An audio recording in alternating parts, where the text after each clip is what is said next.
Segunda Reis, capítulo 3, verso 9, diz assim, ó: então o rei de Israel partiu com os reis de Judá e de Edom. Depois de uma marcha de 7 dias, já havia acabado a água para os homens e para os animais. Exclamou então o rei de Israel: e agora? Será que o Senhor ajuntou a nós os 3 reis para nos entregar nas mãos de Moabe?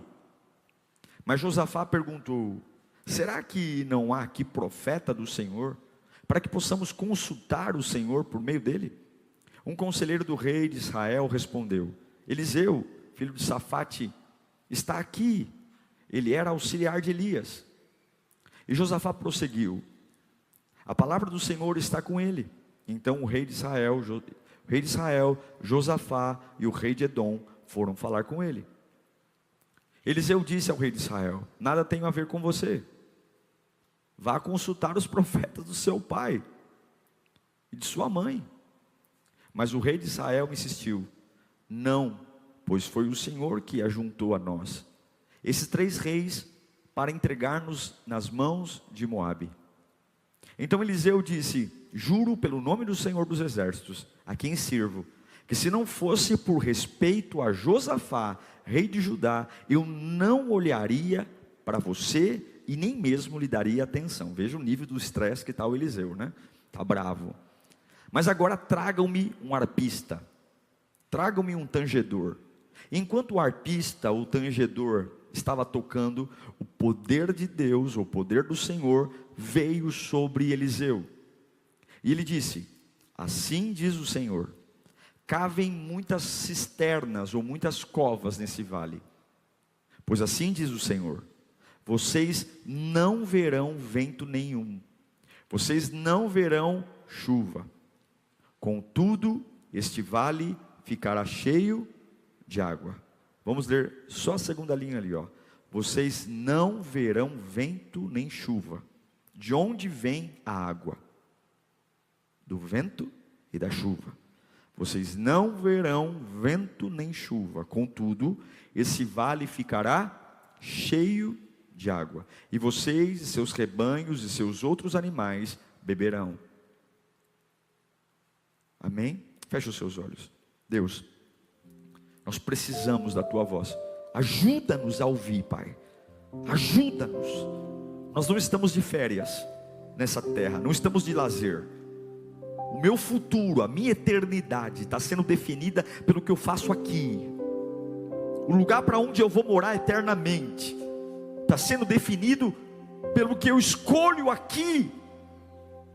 E um dia longe de ti é um dia perdido. Abra os nossos olhos, ouvidos, abra o nosso coração, Pai. Fala e toca em lugares que normalmente eu não deixo ninguém ter acesso. Fala conosco, Espírito Santo, por favor, por favor, por favor.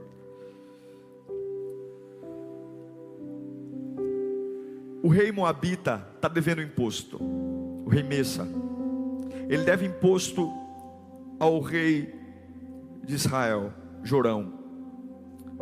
E Jorão não perdoa o fato do rei moabita estar devendo. Ele chama 2 outros reis, Josafá, rei de Judá, e o rei de Edom. E esses 3 reis vão até o rei Meça, rei de Moabe, declarar guerra pela sua insubmissão ao pagamento de impostos a Israel. Eles estão tão frenéticos, tão compulsivos numa decisão, que eles não se preparam, sabe? Essa decisão desses 3 reis se parece muito com a gente. A gente põe uma coisa na cabeça e a gente não desiste até ter. E lá eles, movidos pela raiva, movidos pela ira, porque afinal de contas é um absurdo, o rei de Moabe, ele não está se submetendo a você, rei de Israel, rei Jorão, é um absurdo, vamos lá, vamos bater, vamos prender todo mundo, vamos escravizar, agora ele vai ver com quem ele se meteu, agora ele vai ver, e juntam 3 exércitos e beleza, começa uma marcha poderosa pelo vale, e tudo que eles têm na cabeça é uma raiva, é um sentimento de vingança. Andam 7 dias, e depois de andar os 7 dias, cai a ficha. o estoque de água acabou. Não tem água para os soldados beberem, não tem água para os reis beberem, e não tem água para os animais beberem. Só que tem um dilema: depois de andar 7 dias, eu andei demais para sobreviver o retorno, só que eu andei de menos para chegar no objetivo. Em outras palavras, eles estão mortos, porque eles não têm condição física para aguentar a caminhada de volta, porque durante 7 dias, sem beber água, não vão aguentar, vão morrer, e não tem condições físicas de avançar para a batalha. O que destruiu eles não foi o inimigo, o que destruiu eles foi a ignorância. E quantas pessoas estão sendo destruídas pela ignorância? Coloquei uma frase ontem na internet dizendo: nunca tenha mais emoções do que inteligência. Sempre tenha mais inteligência do que emoções. 3 reis, 3 chefes de governo, chefe de estados, monopolizam chefes de família que são soldados, movimentam tudo, e só não consegue ter a capacidade de fazer as contas para saber se estão levando água suficiente para suportar o dia da batalha. Acabou a água, gente. Acabou algo básico, algo óbvio. E quantas pessoas que estão morrendo pelas pequenas coisas. Nos preparamos para as grandes batalhas, afiamos a espada, polimos o escudo, munimos de armadura, estamos prontos para o grande inimigo, e tropeçamos nas pedrinhas, morremos nos pedregulhos da vida. Nos preparamos para as grandes empresas e quebramos no dia a dia dentro da família. Nos preparamos para as grandes entrevistas de emprego e não temos estrutura para conversar com o filho, não temos estrutura para conversar com a esposa. Nos preparamos para grandes desafios e não conseguimos sobreviver a degrauzinhos da vida. Quem diria? Que vergonha! 3 exércitos, 3 reis morrerem à míngua no deserto e entrar na história. O que matou os 3 reis? O que matou o exército dos 3 reis? Qual foi o poderoso? Não, eles eram tão burros, que foram para o exército esquecer da água. Que vergonha, né? Já pensou? 3 exércitos morrerem no deserto porque não foram capazes de ninguém pensar se tinha água suficiente. E aí, no meio da tragédia, a gente lembra de quem? De quem que a gente lembra? De Deus, é lógico. Porque quando a gente pode, a gente lembra da gente. Quando a gente não pode, a gente lembra que Deus existe. É sempre assim. Quando está tudo bem, né? Mas a hora que acaba o dinheiro, acaba o recurso, e não tem nada de errado lembrar de Deus nessa fase. Mas eu poderia me poupar mais. Eu quero te ensinar alguma coisa aqui. Nunca faça algo sem consultar Deus. Talvez Deus não te responda, mas o simples fato de você consultá-lo faz ele ter compromisso com aquilo que você está começando. Quem começa com Deus, mesmo que os solavancos chegam, termina com Deus. Quem começa sozinho, Deus pode até intervir, mas a responsabilidade é sua. Deus só assume responsabilidade por aquilo que Ele começa. Aquilo que você começa, Deus vai agir com misericórdia, Ele vai te ajudar, mas é na tua força. Não importa o que você vai fazer. E eu não sei se Deus vai te dar a resposta, o fato de você consultá-lo, mas o fato de você dobrar o joelho e dar satisfação ao teu Deus. Deus, eu estou aqui, olha, eu vou me casar. Deus, eu vou começar um namoro. Deus, eu vou entrar numa empresa. Senhor, amanhã eu vou fazer uma entrevista. A hora que eu honro o meu Deus, contando para Ele e fazendo Ele participar do meu começo, Ele vai estar comigo. Ele tem um compromisso em estar comigo. Por quê? Porque aquele que começou a boa obra é fiel e justo para completar. Seja inteligente, coloque Deus nos seus começos. Pastor, mas eu tenho tudo para dar certo, mas você não sabe o que está para vir. Coloque Deus em todo. Mas pastor, eu nem preciso orar, está na cara que eu vou conseguir. Mesmo estando na cara que você vai conseguir, mesmo estando na ponta do nariz que vai dar certo, tenha humildade e consulte Deus. Porque se você consultar a Deus antes, você tem o compromisso de que Ele está com você nisso, do que depois chegar aqui desesperado como esses 3 reis patetas. E aí, Jorão, e o que eu vou fazer? Aí o que eles falam? Nossa, por acaso, porque o ser humano é um bicho estranho, por acaso Deus nos mandou para essa guerra para nos fazer morrer aqui? Vai lamber sabão. O camarada não ora, não consulta a Deus, e agora vai se vitimizar dizendo que Deus é cruel e que Deus os mandou para aquele lugar para morrer de sede. Onde na Bíblia eles perguntaram alguma coisa para Deus? Toma muito cuidado quando você começa a jogar por acaso aquilo que é erro seu, erro meu. Toma muito cuidado quando eu me precipito e agora que estou no vale, estou lá, a míngua, não dá. Pastor, eu estou num beco sem saída, porque não dá nem para avançar e nem para voltar. E quanta gente está assim hoje, numa situação tão grave, que não dá nem para ir para frente nem para ir para trás, porque para trás vai morrer, para frente vai morrer, então acabou. E aí agora fica sabendo que a culpa é do universo. Não, a culpa é sua, porque se você não coloca Deus no seu começo, a responsabilidade é só sua, e você vai ter que clamar pela misericórdia de Deus. Misericórdia. E eu não quero clamar por misericórdia, eu quero que Deus tenha compromisso com o que eu estou fazendo. E como é que Deus tem compromisso com o que eu estou fazendo? Quando eu coloco Ele no meu começo. Coloque Deus no seu começo. 7 dias a ignorância os fez comprometer a vida de animais, e acaba a água. E agora? E agora você vê a reação. 3 reis, cada um tem uma reação. Jorão, filho do rei Acabe, talvez você não conheça o rei Acabe, mas você conhece a peste da mulher que ele teve. Já ouviu falar da Jezabel? Esse nome é famoso, né? Jezabel era a mãe do Jorão. Jezabel é a mulher do rei Acabe, e esses dois fizeram o Jorão. O filho do Acabe e da Jezabel, o Jorão, na hora que acaba a água, ele entra em crise. Culpa a Deus, sabe o que fazer? Josafá, que é um rei de Judá e um rei mais temente a Deus, que errou também, ele falou: vamos procurar um profeta. Olha a diferença. O rei pagão, ele culpa o universo, ele culpa tudo, e ele diz assim: eu tenho um problema e agora já era. O rei que é temente a Deus, ele não culpa o universo, ele busca uma solução. Como é que você reage quando as coisas simplesmente dão errado na sua vida? Você é Jorão, aquele que entra em crise e fica buscando culpados, ou você é Josafá que diz: nós erramos, nós precisamos de Deus para consertar nossa burrada, vamos atrás de alguém que consiga. Quem você é?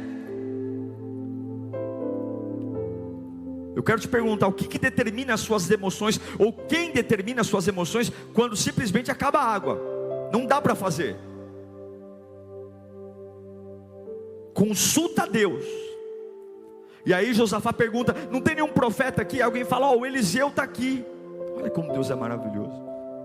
O Eliseu está aqui. Alguma dessas tendas aí, eu sei que o profeta Eliseu está. Imagine um campo, irmãos, lotado de soldados. Devia ter ali mais de 100 mil soldados, porque haviam 3 exércitos. Eles foram para destruir Moabe. Aí chega numa tenda lá: Eliseu, acabou a água. Só que quando Eliseu olha, ele viu que Jorão está lá. Não sei se você conhece, mas Eliseu foi discipulado por quem? Pelo profeta Elias. E o profeta Elias teve um problema sério com quem? Jezabel, Acabe. Lembra do Monte Carmelo? Lembra que Jezabel mandou matar Elias?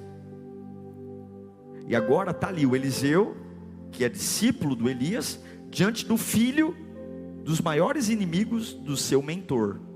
E ele fala, por isso que ele está bravo, por isso que ele fala: olha, se não fosse por causa do Josafá, eu nem falaria com você, eu nem olharia na sua cara. Mas aí Eliseu ora, e eu acho lindo isso. No meio da crise, é assim que um servo de Deus se porta. A gente não tem que ter pressa para falar. Pastor, eu comecei minha vida errada. Pastor, olha, o senhor está pregando aí, e realmente eu casei sem consultar Deus. Eu abri essa empresa sem consultar Deus. Eu comecei o namoro sem consultar Deus. Segue o exemplo de Eliseu. Está lá 3 reis na frente dele, 3 patetas, com o exército inteiro com sede, prestes a morrer de sede, e todo mundo esperando de Eliseu um milagre. Sabe qual é a resposta de Eliseu? Traga-me um tangedor, traga-me um músico, que eu saiba não brota água das cordas de um instrumento. Mas Eliseu estava dizendo o seguinte: vocês começaram sem falar com Deus, Eu não vou começar uma conversa para direcionar vocês, cometendo o mesmo erro que vocês. Traga-me um tangedor, eu preciso falar com Deus. Se você hoje precisa de uma intervenção de Deus, se você hoje está dizendo: pastor, eu estou num beco sem saída, pastor, olha, é para frente e para trás eu apanho, se eu escolher a direita eu morro, se eu escolher a esquerda eu morro, o que eu faço? Não faça nada, traga um tangedor. Você precisa, se você começou errado, a forma que você tem para consertar a sua vida, você tem que parar para ouvir Deus. Você tem que parar para ouvir Deus. Pastor, como é que tem clima? Porque nós aprendemos, Rafa está tocando aqui, ele está me ajudando. Nós aprendemos que a música, ela traz uma suavidade. Agora, como é que eu vou ter clima? Imagine soldados, marmanjos, gritando de sede, homens no calor de um vale, gritando de sede. E agora, Eliseu quer um climinha, Eliseu quer um fundo musical para profetizar. Não, Eliseu não quer climinha, Eliseu quer trazer a presença de Deus no meio daquela crise.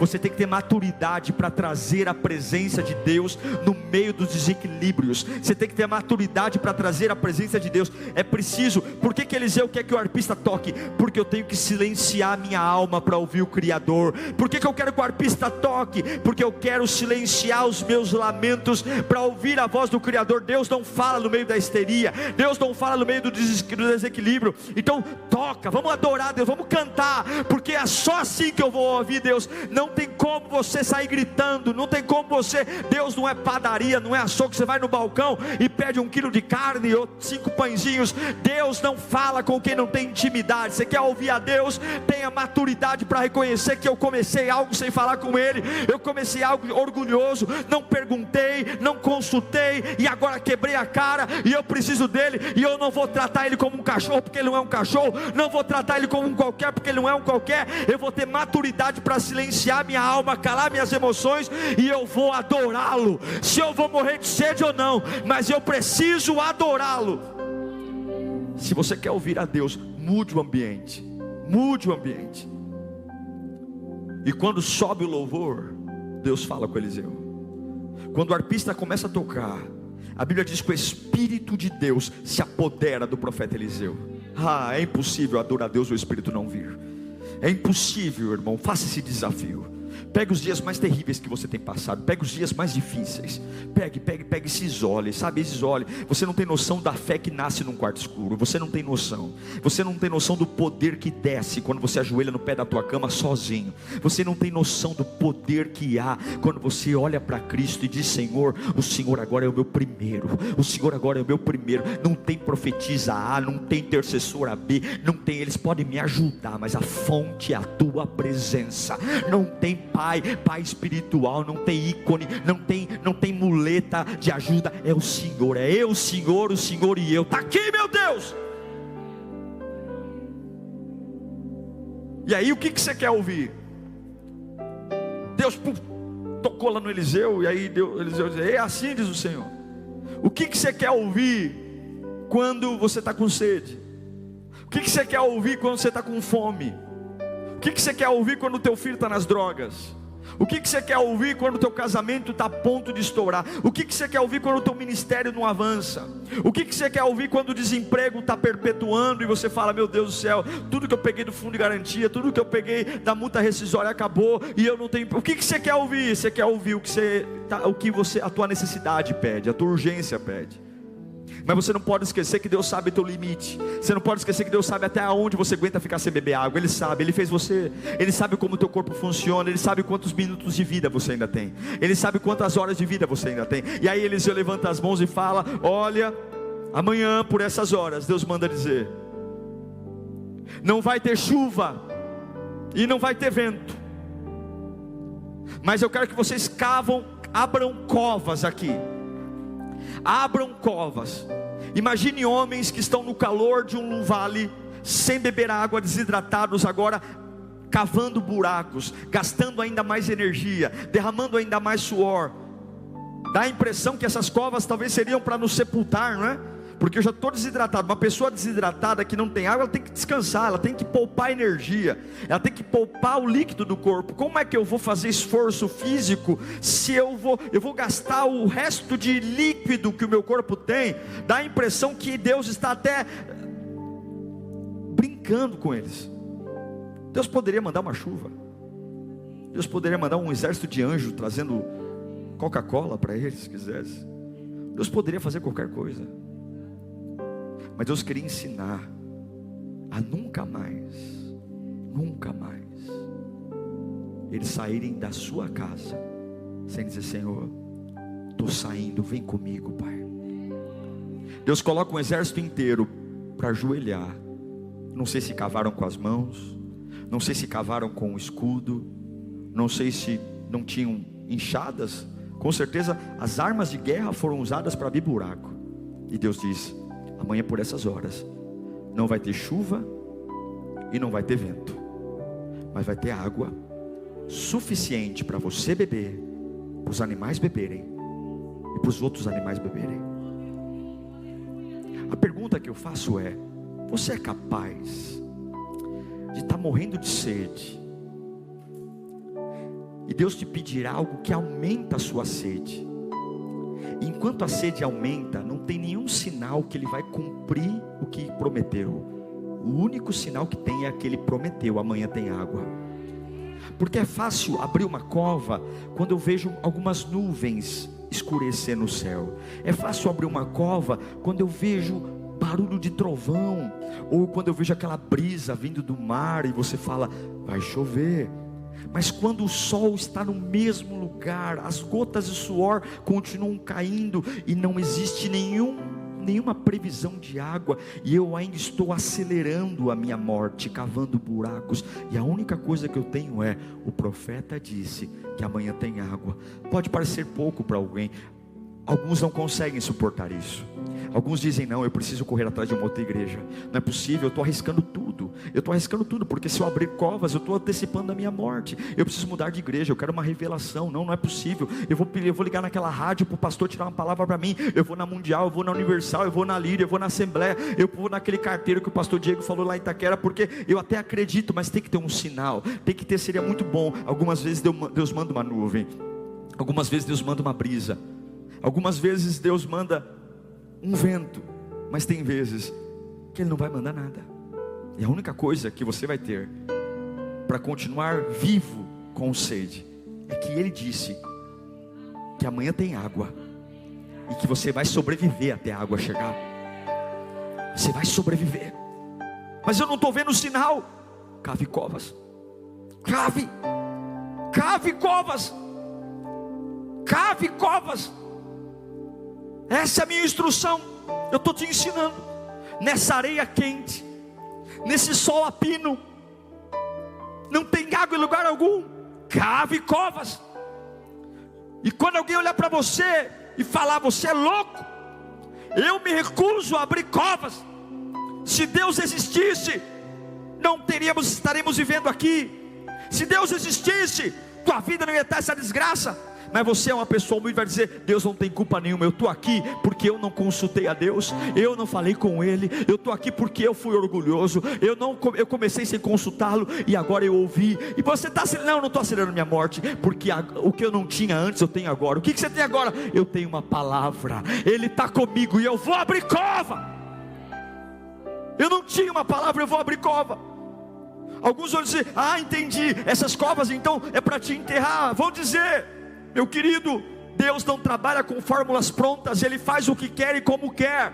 Deus não segue lógicas científicas e matemáticas. Por mais que alguém tente estudar a Deus, Deus não cabe na mente humana. Ele faz o que quer, e Deus não precisa seguir a lógica natural. Para mim e para você, a água vem da chuva. Para mim e para você, a água vem do rio ou da chuva. Mas Deus pode fazer a água vir de onde quer que venha, porque Ele traz à existência o que não existe. O problema não é o que eu vou beber, o problema é se eu tenho maturidade para amá-lo, mesmo quando parece parece que o que ele diz é mentira, mesmo quando parece que o que ele diz não é real, se eu consigo ainda me esforçar, mesmo parece que eu estou caminhando mais para a minha morte, mas do lado está a morte, do outro lado está a palavra. E quem é maior? Quem é maior? O que os meus olhos sentem, o que os meus olhos veem, o que o meu corpo diz, ou a palavra que eu carrego no meu coração? Quem é o maior? Quem é o maior? Quem sustenta a sua fé? Qual é o maior? Ah, pastor, se Deus não me der um sinal essa semana, eu vou me matar. Então se mata, porque Deus não vai negociar a palavra dele para agradar você, para fazer mima a você. Deus a Bíblia diz que ele é Senhor de senhores e Rei de reis. Ele não é Senhor de coitados, ele é Senhor de senhores. E até que você seja Senhor da sua vida e Rei da sua vida, ele não será seu Senhor, ele não será seu Rei. Então tenha maturidade para entender que muito do que eu estou chorando foram plantios errados, foram escolhas erradas, foram precipitações. E Deus não vai virar as costas para você, ele não vai virar, mas ele quer muito mais do que te dar água. Ele quer te ensinar o quanto a voz dele é importante, o quanto você não pode abrir mão de ouvi-lo todos os dias da sua vida, o quanto você não pode nem pegar um clipe sem ter a certeza que Deus está naquilo, o quanto você não pode entrar mesmo que tudo na cara indique que é bom, o quanto. Então você vai cavar covas no deserto para entender que enquanto você soa, enquanto o teu corpo está definhando, a única coisa que vai te manter de pé é porque Jesus disse. Por que eu não vou morrer? Porque Deus falou. Por que eu não vou morrer? Deus falou. Mas parece que vai morrer, mas Deus falou. E entre o que parece e o que Deus fala, eu fico com o que Deus fala. Mas eu não estou vendo o sinal. Ele diz abertamente: não sentireis o vento, e nem vereis a chuva. Não ver o vento significa que algumas vezes a minha vida não vai ter movimentação. O vento movimenta. Tem vezes que a gente vai servir a Deus e não vai ter movimento. Os avanços não vão vir, o crescimento. Isso não quer dizer que não vai ter água. Tem vezes que não vai ter vento, aquele vento que impulsiona, que infla. Tem vezes que não vai ter chuva. A chuva é o alívio, o frescor, aquele banho gelado, gostoso num dia caloroso. Tem dias que não vai ter alívio. Você vai adorar a Deus e não vai ter alívio. Você vai vir para a igreja e não vai ter alívio. A boca continua seca, o corpo continua desidratado, a pele começa a rachar. E por que você ainda continua abrindo covas, se não há sinais? Porque o meu Deus disse. Meu Deus disse. E entre o que parece e o que o meu Deus disse, eu fico com o que o meu Deus disse. Eu sei que parece que essa cova que eu estou abrindo é para eu mesmo ser sepultado nela. Eu sei que ninguém consegue trazer água sem chuva aqui onde nós estamos. Não dá para voltar e nem para avançar. Mas depois do arpista tocar, o que Deus diz: abra covas e amanhã vai ter água. Amanhã. Deus tem provisão para você, irmão. Deus tem provisão para a sua vida. Deus tem provisão. Deus sabe tudo o que você precisa. Deus sabe o que você precisa. Deus sabe, Deus sabe. Deus sabe, mas Deus não quer só te dar água. Ele quer te ensinar o quanto Ele é valioso. Ele quer te ensinar o quanto Ele tem que ser o máximo na sua vida. O quanto você não pode absolutamente ir para uma batalha sem antes dizer: vem comigo, Senhor Jesus. Vem comigo, vem comigo, vem comigo. Ele quer te ensinar o quanto Ele não precisa de regras humanas. O quanto Ele sozinho destruiria Moabe. Nem precisaria chamar outros reis. Só o próprio Deus destruiria os inimigos. Deus, talvez Ele cessou a chuva e cessou o vento. Não é para te judiar, mas é para que você entenda o poder que há na voz de Deus. O poder que há na voz de Deus.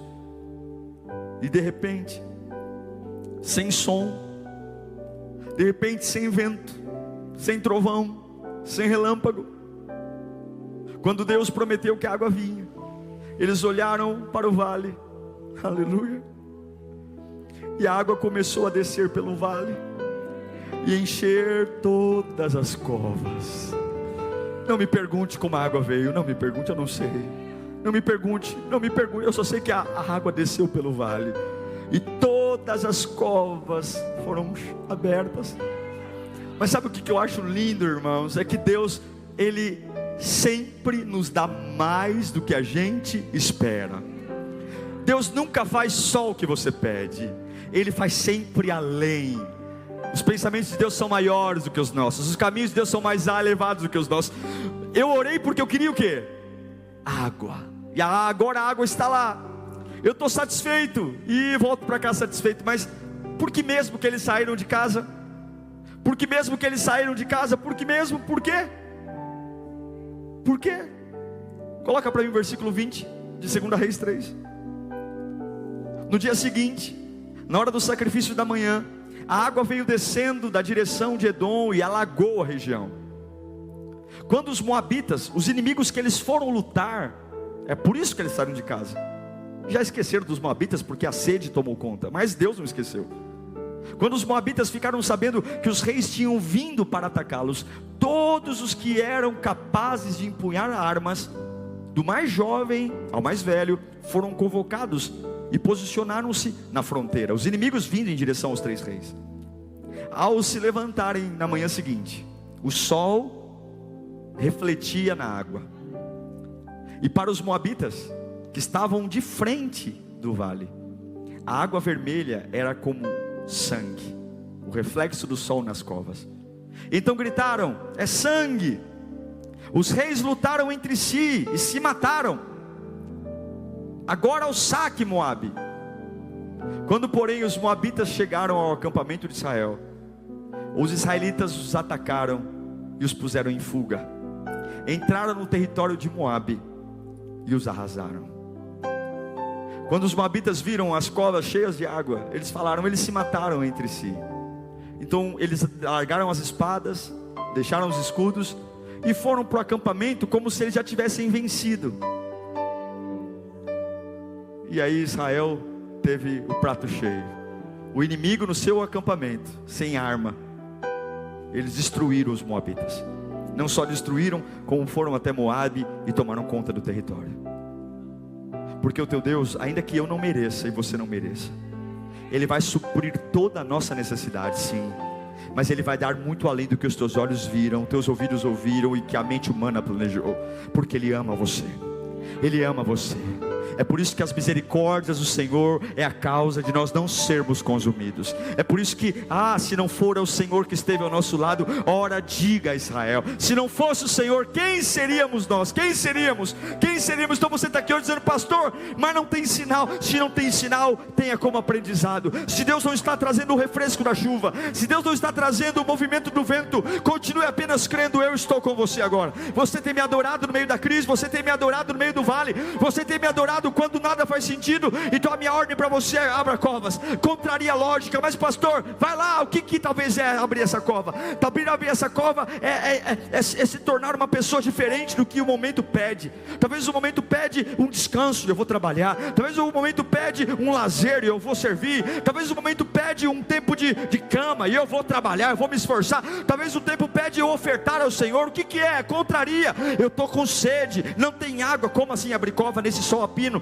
Eu estou acelerando a minha morte. Eu sei que muita coisa que você precisa não é o que você acha que tem que fazer, mas fique com a voz de Deus. Dispense os profetas. Se Deus quiser falar com você, o profeta vai até você. Se Deus quiser falar com você, a profecia vai até você. Quem vai atrás de profecia, vai atrás de cartomante, pai de santo, búzios. Deus não é sua secretária.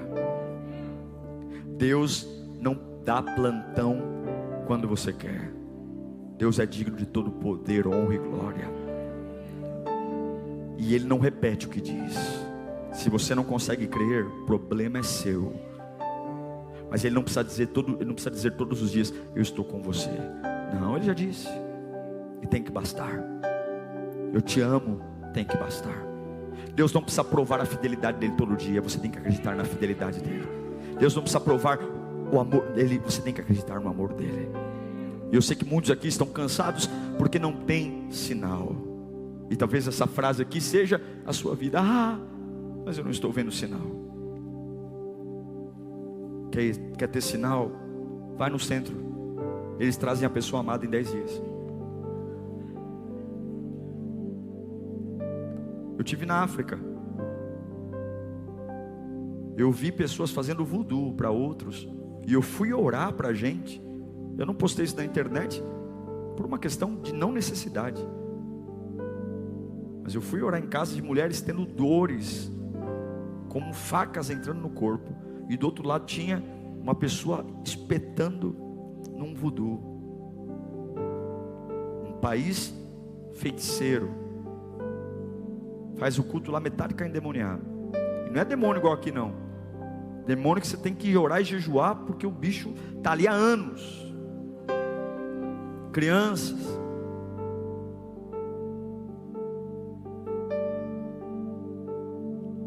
Aprenda uma coisa. Você está em guerra. Mas para de admirar o que o diabo faz. O diabo tem poder, mas Deus é muito mais poderoso. A gente comenta da macumba, mas não comenta da manifestação do Espírito Santo. A gente se impressiona com uma pessoa que está possuída pelo inimigo e não se admira com alguém todo lotado do poder de Deus. A gente fica admirado ali de ver um camarada comendo uma vela, tomando uma cachaça, e não fica admirado de ver um servo de Deus livre, em liberdade, levantando as mãos e dizendo: eu sou teu, Senhor Jesus. Porque aquele lá é cavalo do diabo, aquele lá está preso, está amarrado, não tem vontade própria. Agora eu e você estamos aqui porque nós escolhemos estar aqui. Eu estou aqui porque eu amo. Jesus não me obrigou a vir para esse culto. Eu fiz minha inscrição no site, eu estou sentado aí. Eu amo em liberdade. É isso que o diabo odeia, porque os seus seguidores ele tem que amarrar, ele tem que prender, ele tem que algemar, ele tem que fazer o inferno na vida da pessoa, porque senão a pessoa não vai. E ele olha para o céu e vê homens e mulheres que gratuitamente, voluntariamente escolheram entregar a vida para Jesus e dizer: eu sou teu. E por que? Como assim? Jesus não pôs uma algema? Não tem algema. Eu estou preso a ele porque eu quero, porque eu amo. E se tem sinal ou não, não importa. Eu sei que a palavra dele não volta. Eu sei que ele não mente. Então se você hoje está arruinado aí, está arrasado, pastor, não me fale dos teus erros, não me fale das burradas. Me fale se você quer trazer a presença de Deus no meio dessa burrada. Pega o arpista e começa a mudar essa atmosfera. E que Deus vai falar, Deus vai falar, Deus vai falar, Deus vai falar. No meio da crise ele fala, no meio do câncer ele fala, no meio da ruína ele fala, no meio da tragédia ele fala, no meio do desprezo ele fala. Não me fale das burradas que eu e você fizemos. Me fale dos dedos tocando a harpa. E você no meio dessa burrada toda começa a criar um clima para que Deus fale. Está aqui, Senhor, eu estou calando a minha alma, eu estou calando a minha emoção, eu estou calando a minha histeria. Fala, fala. E o que Deus vai falar para você é: não vai ter chuva, não vai ter refresco, não vai ter alívio, mas eu vou te sustentar. E eu quero ver você sem refresco e sem crescimento me adorando. Eu quero ver se você é capaz de aprender uma lição agora. Não vai ter refresco, não vai ter refresco, não vai ter crescimento, só tem minha palavra. E eu quero ver se a minha palavra basta. Eu quero ver se a minha palavra basta. Mas eu te garanto que até a hora certa você vai tomar água. Você não vai morrer, você não vai quebrar, você não vai falir, tua casa não vai ser destruída, porque a minha palavra vai permanecer. Oh, receba isso na sua alma nessa noite. Receba isso.